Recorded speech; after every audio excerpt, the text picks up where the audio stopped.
Well hi guys and welcome back. तो आज भी हमारे पास काफी इंटरेस्टिंग न्यूज है, तो वीडियो के अंदर जरूर देखना। सो आज सबसे पहले हम बात कर लेते हैं एस पावर और गॉब्लिन के बारे में। तो कल एस पावर ने एडमिनो की स्ट्रीम पर गॉब्लिन का मिमिक किया था, जिसके बाद उन्होंने इस मिमिक के लिए कुछ ऐसा बोला।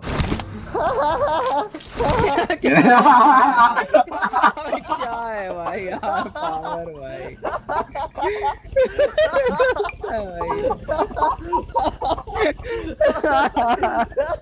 अरे बाप रे, ये अनएक्सपेक्टेड था भाई।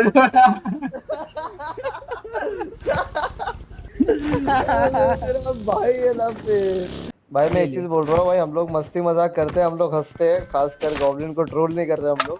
वो बंदे के साथ डेली जिम जाता हूँ मैं रात को। अरे ऐसे हंसते तो उनको लगता है कि ट्रोल करते हैं भाई, इसलिए we should be clear guys, you know we have no personal grudge towards anyone, right?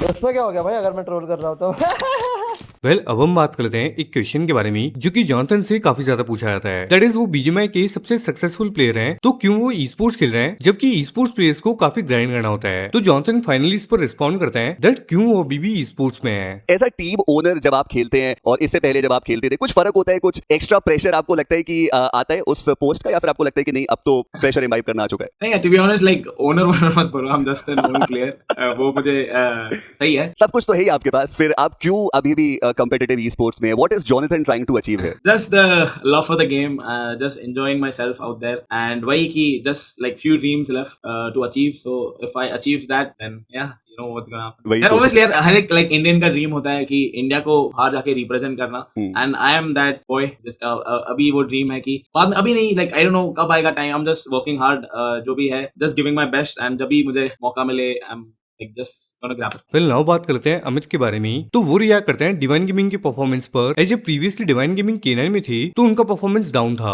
और K9 2025 की बेस्ट टीम्स में से एक है, एंड अमित उनकी टीम के कोच हैं, और वो अपनी टीम के अराउंड बात करते हुए कुछ ऐसा कहते हैं। बीजेएस ग्राइंड से अभी तक gun fight coordination left right, भाई देखो ऐसा है ना कि ये चीज ऐसी है कि कोई भी टीम को उठा के देख लो, मतलब 2-3 टीम छोड़ के बाकी सबकी इनकंसिस्टेंट ही है। कोई ए से बीच में जा रहा है, बी सी में जा रहा है, कोई ए में रह भी रहा है, तो कोई जस्ट रहते रहते क्वालिफाई कर रहा है, कोई कभी टॉप 1 से क्वालिफाई कर रहा है। तो हर कोई कंसिस्टेंट रहना चाहता है, पर ऐसा कोई बहुत ज्यादा कंसिस्टेंट नहीं है, सब थोड़ा स्ट्रगल कोई ना कोई उसमें। गन फाइट ऐसी ही होती है, कभी फेवर में आती है, कभी जाती है, कभी यही निंजा है, कभी नॉक निकाल देगा, कभी हो जाएगा, वो वाली चीज है। वही चीज है, कभी हम यहाँ क्वालिफाई होते हैं, कभी हम मिड में होते हैं, अभी ऊपर तक आए नहीं है हम, पता नहीं अब क्या रहेगा। वेल बात करें 8-बिट मामा के बारे में, तो काफी लोग उनको टैग को ज्वाइन करने के लिए बोल रहे थे, जिस पर मामा का कुछ ऐसा रिस्पॉन्स था। भाई टैग कब ज्वाइन कर रहे हो? जब तक बोलेगा कि भाई मेरे को, मैं नहीं चाहता तो मैं सेटियल में रहूं, तब मैं टैग ज्वाइन नहीं कर लूंगा, मैं यूट्यूब ही छोड़ दूंगा। क्रेजी।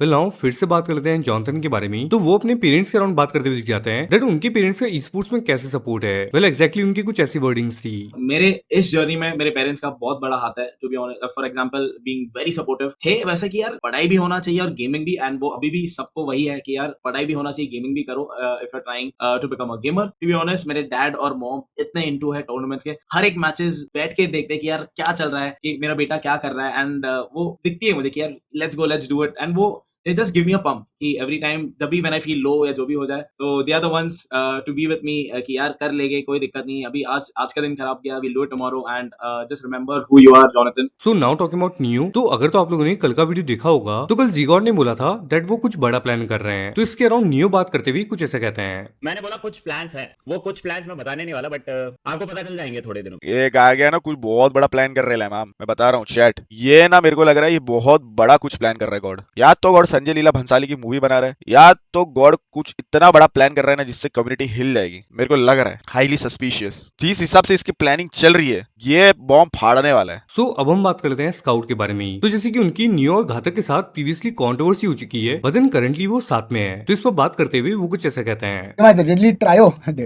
क्या है यार, अपने सब भाई लोग हैं, regardless the rivalry, regardless the past experience, we are human beings, and I think we should always forgive people but not forget the things. That's how it works. Be a better person. आप एक अच्छे आदमी बनो, दिखावट के लिए नहीं, reality में। लेकिन वही बात करें आरू के बारे में, तो वो बात करते हैं जोकर भाई के बारे में। एज गेमिंग कम्युनिटी में जब भी क्वालिटी कंटेंट की बात आती है, तो जोकर भाई को लोग काफी सपोर्ट करते हैं, एंड इसी के साथ बहुत से ई स्पोर्ट्स प्लेयर्स भी उनके कंटेंट के अराउंड बात करते हैं, क्योंकि उनका कंटेंट एक्चुअली में क्वालिटी वाइज काफी क्रेजी है। तो आरू ने जोकर भाई के लिए एग्जैक्टली क्या बोला आप लोग देख लो। आपके पसंदीदा कौन से ऐसे एक क्रिएटर है जिनको आप बहुत ज्यादा देखते हो ऑफ टाइम में, और उसके पीछे का रीजन भी जानना चाहूंगा। ऐसे एक क्रिएटर जोकर भाई जो है एसएटीएल वाले, मतलब बहुत अच्छे हैं, क्योंकि काइंड ऑफ फैमिली मैन है, बहुत अपने फैमिली वालों को बहुत प्यार करते हैं, और मैं मतलब मैं भी करता हूँ, तो मैं उनसे बहुत रिलेट करता हूँ, तो वो देखते मतलब बहुत अच्छा लगता है। उनका कंटेंट ऐसा लगता है कि वो फेक नहीं कर रहे, जो नेचुरल चीज़ है उसी को कैप्चर करके डाल रहे हैं। बट आज की दुनिया में मतलब जैसे सोशल मीडिया पे बहुत लोग ट्राई करते हैं कि उसके लिए किसी चीज़ को जो नहीं है वो दिखाने का, तो मुझे वो बहुत ही एक प्योर सोल लगते हैं, तो इसलिए +1 आरू, मुझे भी जोकर बहुत ज्यादा पसंद है। उनकी नेचर से जब भी उनसे बात करो बहुत ज्यादा लगता है कि हाँ ये वो इंसान है जिससे तो हम रोज मिलते हैं। इस तरीके की वाइब वो अपने एटमॉस्फेयर में हमें देखने को मिलती है। So now talking about Jonathan, तो वो रिएक्ट करते हैं उनके फैन के बनाए हुए एक बुक पर, जो कि जॉनथन के लिए था एंड वो बुक प्ले स्टोर पर भी है। सो उनका इस बुक पर कुछ ऐसा रिएक्शन था। बिग फैन, आपके ऊपर एक बुक लिखी है मैंने, प्लीज एक बार प्ले स्टोर पे सर्च करो जॉनथन अमराल सपोर्ट प्लीज।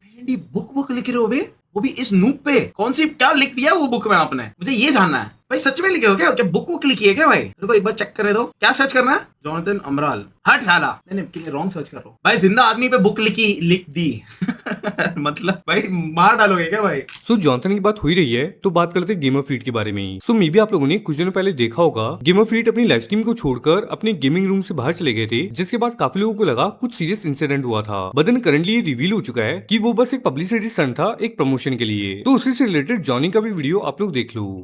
यार मैंने सुना गेमर फ्रीड मंच मैक्स खाने के लिए स्ट्रीम से गायब हो गया। भाई ऐसे कैसे गेमर बनेगा रे? असली हैकर वही है जो गेम खेलते खेलते मंच मैक्स भी खाए। बट टेंशन मत ले भाई आया है तो हैक बता के ही जाएगा। एक मंच मैक्स लिया, यहाँ लगा है, दूसरा लिया, यहाँ लगा है। एम करो, रीलोड करो, देखा कितना सिंपल है। तो गेमर फ्रीड देखा कितना इजी था टू हैक द क्रंच। सो अब हम फिर से बात करते हैं स्काउट के बारे में। तो जैसे कि स्काउट का पबजी स्पोर्ट्स के टाइम पर काफी नाम था एंड ज्यादातर इंटरनेशनल इवेंट्स में। तो स्काउट उनके पबजी स्पोर्ट्स की जर्नी के बारे में बात करते हुए कुछ ऐसा कहते हैं। स्काउट भाई, आपको क्या जाने इस लॉकडाउन के लड़के। नहीं यार, मैं किसका बाप नहीं हूं, I am not a godfather, but I am trying मेरे भाई। Thank you so much for the super chat Tanmay Sarkar. But हम we will prove our fans, our family, खुद के लिए, इस बार खुद के लिए और आप लोगों के लिए करना है। बाकी लोग को प्रूव करके क्या मिलेगा? लॉकडाउन जिन्होंने इतिहास नहीं देखा है उन लोगों को कुछ जस्टिफिकेशन या फिर प्रूव करके कुछ नहीं मिलने वाला। चूते रहेंगे। हमें अपने लोगों के लिए करना है जिन्होंने हमें स्क्रैच से बना। 2018 से जिन्होंने देखा है, 2019 में जिन्होंने फॉलो किया है, 2020 में जिन्होंने मुझे सपोर्ट किया कि ठीक है भाई तू बीच में मत पबजी मत खेल, पीसी गेम्स खेल पूरे लॉकडाउन 1-1.5 साल तक। फिर जिन्होंने सपोर्ट किया हाँ भाई तू वापस कम बैक कर, मेरे हर लोस एंड डाउन अप्स में मेरे साथ रहे, उन लोगों के लिए करना है। सो नाउ बात करें 8-बिट मामा के बारे में। तो कल की वीडियो में हमने बात किया था एपेक्स गेमिंग और एसएटीएल के फ्री फायर लाइनअप के बारे में। हो सकता है दोनों ही ऑक्स ईडब्ल्यूसी में देखने को मिले। सो मामा ने एसएटीएल की फ्री फायर टीम के लिए क्या बोला आप लोग देख सकते हो। Is it true that एसएटीएल is acquiring any free fire team? यार देखो कुछ ना कुछ तो होगा ही। मेरी जब बात हुई थी और जितना मेरे को पता चला था, लेफ्ट राइट चीज़ें हैं, बट ऐसा तो होगा नहीं कि फ्री फायर छोड़ दिया जाएगा या कुछ ना कुछ तो होगा ही। जो भी होगा जल्दी से आपको पता लग ही जाएगा। ठग से जब वो कुकिंग्स कर देंगे तब आपको पता लग जाएगा। वेल नाउ बात करें लॉल्स के बारे में। तो जैसे कि उन्होंने कुछ दिनों पहले अपडेट दिया था दैट उनको नेक पेन है, तो इसी चीज पर फिर से अपडेट देते हुए वो कुछ ऐसा कहते हैं। मुंडी कैसी है आपकी? मुंडी अभी तुम्हारे भाई की सेट हो गई है ब्रो। अभी मतलब सिर्फ हल्का सा है, वो भी एंड का टच है, वो हो जाएगा। पकड़ के चलो 2-3 हफ्तों में सिस्टम सेट है तुम्हारे भाई का मुंडी का। तो अब बात करें जॉनथन के बारे में। सो अपनी टीम एपेक्स गेमिंग के फ्यूचर के अराउंड बात करते हुए कुछ ऐसा कहते हैं। अभी ये शिफ्ट आया और आपने एपेक्स गेमिंग के साथ अपनी एक नई शुरुआत करी है, उसके पीछे आप बताइए कि क्या गोल्स हैं टीम एपेक्स गेमिंग के? क्या आप सोच रहे हैं कि अगले 1 साल में या 2 साल में एपेक्स गेमिंग अचीव कर पाएगी? थोड़ा उसके बारे में कुछ बताइए। एक माउंटेन है जो क्लाइम करना है एंड अभी जस्ट शुरुआत हुआ है with the core that's BGMI, हमारा मोबाइल गेमिंग। एंड हमारे प्लान्स तो यार टू बी ऑनेस्ट अभी काफी सारे प्लान्स है टू एक्सटेंड टू इंटरनेशनल, काफी सारे रोस्टर्स दूसरे गेम्स के। अभी तो सिर्फ शुरुआत है and I am super excited for this journey. It's gonna be super fun and many exciting things coming up for all the Johnny army and TAG family out there. तो next हम बात करते हैं म्यूजिक के बारे में। तो काफी लोग उनको ई स्पोर्ट्स के अलावा और भी गेम्स में कास्टिंग के लिए अपॉर्चुनिटीज देखने को बोल रहे थे। एज आपने ओशिन शर्मा को देखा होगा कि उन्होंने क्रिकेट और कबड्डी की कास्टिंग की हुई है। तो म्यूजिक इस पर कुछ ऐसा रिप्लाई करते हैं। स्पोर्ट्स की कास्टिंग, स्पोर्ट्स यार देखो सही बताऊं तो स्पोर्ट्स में आप एक बार के लिए कर सकते हो। लॉन्ग टर्म स्पोर्ट्स का जो मैंने सुना है, जो मैंने देखा है, मुझे नहीं पता वो कितना है कितना नहीं है। आप एक सिनेरियो लो, कोई छोटा सा वर्ड है, वर्ड में लोग एक दूसरे को जानते हैं, ठीक है, वो कई सालों से उन्हीं के साथ काम कर रहे हैं। एक कोई बाहर का आता है, उसको एक चांस दिया कि भाई आप करो, ठीक है, उसने किया, उसका काम भी बढ़िया था, सारी चीजें अच्छी थी। बट देन अगेन जो पुराने लोग थे जिनके साथ वो लोग पहले से काम करते आए हैं, अगली बार उनको वापस से मौका मिल गया। मुझे ऐसा लगता है कि जो स्पोर्ट्स में ऑलरेडी इतने सालों से कर रहे हैं, स्पोर्ट्स बहुत बड़ा है और उसमें लोग 15 साल 20 साल इस तरीके से काम कर रहे हैं, उनके एक्सपीरियंस को मात दे पाना। पर मेरे हिसाब से यार ई स्पोर्ट्स मेरे को ज्यादा पता नहीं क्यों ज्यादा हैपनिंग लगता है ई स्पोर्ट्स, क्योंकि बहुत छोटा सा है। सो लास्टली बात करें आरू के बारे में, तो वो अपकमिंग प्लेयर्स को गाइड करते हैं। एज आईजीएल अपना करियर स्टार्ट करना चाहिए तो उनको किन पॉइंट्स का ध्यान रखना चाहिए, तो इस पर एग्जैक्टली वो कुछ ऐसा कहते हैं। तो आईजेल्स के लिए तो मतलब सबसे बड़ा जो टिप मैं देना चाहूंगा वो यही है कि आप पहले किसी और आईजेल के अंडर जरूर खेलो, क्योंकि अगर आप स्टार्ट ही एज एन आईजेल करते हो तो फिर आपको बहुत दिक्कतें होंगी, क्योंकि आपके पास वो एक्सपीरियंस नहीं है, गाइडेंस नहीं है, किसी से आप सीखे नहीं हो, आपको बस वो ट्रायल एंड एरर कर करके ही खुद की चीजें सही करनी पड़ेंगी, जो कि एक बहुत लंबा टाइम लग जाएगा जिस चीज से आपको। मेरे केस में मैं अगर बताऊं तो मैं जेली के साथ में पहले रहा था, जेली से मैं काफी चीजें सीखा हूँ, एंड उसके साथ रह के मेरा एक थॉट प्रोसेस डेवलप हो गया कि किस तरीके से कैसे चीजों को सीखते हैं, किस तरीके से चीजों को अप्रोच करते हैं, कैसे एज एन आईजेल देखते हैं, जोन का क्या अप्रोच है, फिनिशेस वगैरह, ये सारी चीजें। तो वहां से मेरी एक थिंकिंग प्रोसेस डेवलप हुई, फिर मुझे काफी कॉन्फिडेंस है कि मैं भी कर लूंगा, एंड बाद से ही मैंने स्टार्ट किया। अगर मैं स्टार्टिंग से ही एज एन आईजेल होता तो आई गेस मुझे काफी ज्यादा टाइम भी लगता है एंड चीजें भी उतनी स्मूथ नहीं होती। ऑलराइट गाइस, आज के लिए मेरे पास इतनी न्यूज़ मिलता है नेक्स्ट वीडियो में। थैंक्स फॉर वाचिंग, वीडियो को लाइक एंड चैनल को सब्सक्राइब जरूर लेना।